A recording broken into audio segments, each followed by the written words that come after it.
Before we begin on what I had planned on talking about, I think it's very important that we recognize the life of one of our citizens, David McAtee, who died last night in an altercation with the Louisville Metro Police Department. My prayers, our thoughts go out to his family and the community that loved him very much. We call on Mayor Fisher to put any and all resources necessary into the Public Integrity Unit in order to complete the case of Breonna Taylor. The fact that Breonna Taylor tragically lost her life in our community on March the 13th, and here we are, June the 1st, and that case has not been completed yet, is unacceptable. We call on it to be completed by Friday of this week with all the resources needed to get it completed. The mayor has that power to do it. He has the power to direct resources there, and we demand that that take place. That way it can be turned over to the Attorney General so he can begin the review of the case. Without the entire case, the Attorney General cannot begin. It's very simple. Second, I have directed the County Attorney's Office to start work on legislation that would make 911 audio tapes, Metro call logs,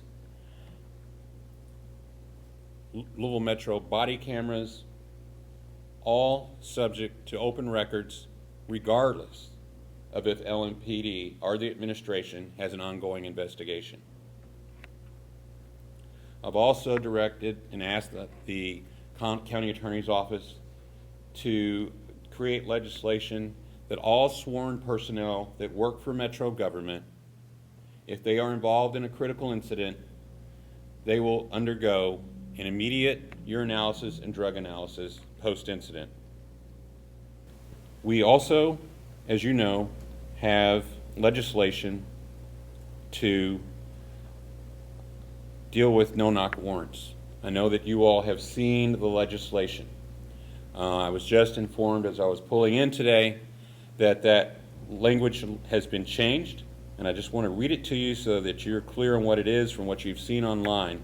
The language has been changed to no-knock warrants may only be sought in cases involving imminent threat of harm or death to law enforcement personnel or civilians, which shall be limited to the following offenses: murder, hostage-taking, kidnapping, terrorism, human trafficking, and sexual trafficking.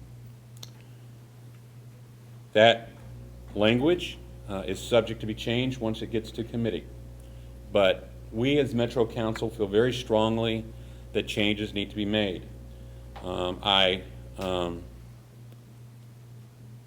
congratulate the mayor as I was pulling in to this building today.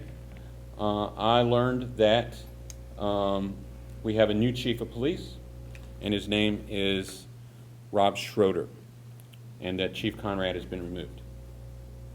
I am saddened that it took this much calamity in our city to remove the chief of police.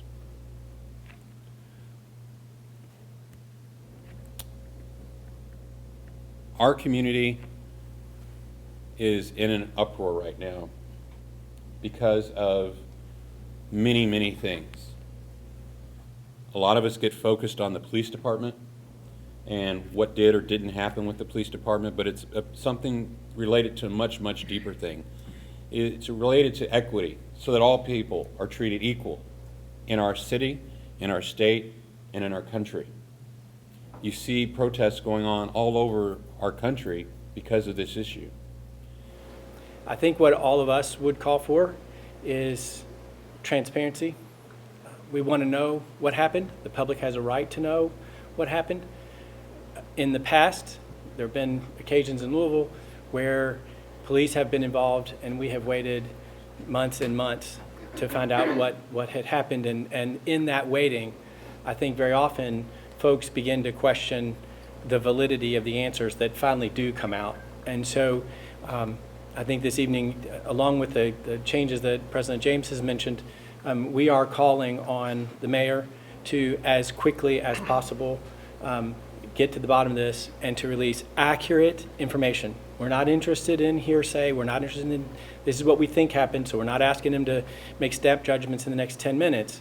But waiting 2.5 and 3 months for information with Breonna Taylor's case, waiting the months and months that we waited with other scandals that Metro Louisville's had to deal with, it is clear that the waiting is creating in many of us a feeling that what we're getting is not necessarily the truth. And I think the first thing, the most important thing, is we've got to get to the truth. That's the only way we begin to deal with the iniquities that the president is talking about. And so that's what we're calling for. We recognize that we're the legislative body and not the executive one. We are not out here making statements or claims or telling you what the police department is going to do. We're telling you that as a council, these are the things that are in our purview, and these are the kinds of things that we're going to make sure happen.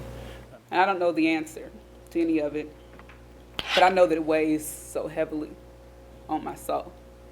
And I'm so glad that at this point we have allies who are standing with us, because there is a great weight the Black America carries on our shoulders to try to fix the problems all by ourselves. They look to the people who have been oppressed and downtrodden to try to fix this situation. And we cannot fix it by ourselves. It takes people from all across the city. It takes white allies speaking up and saying enough is enough, because we're just tired. Thank you.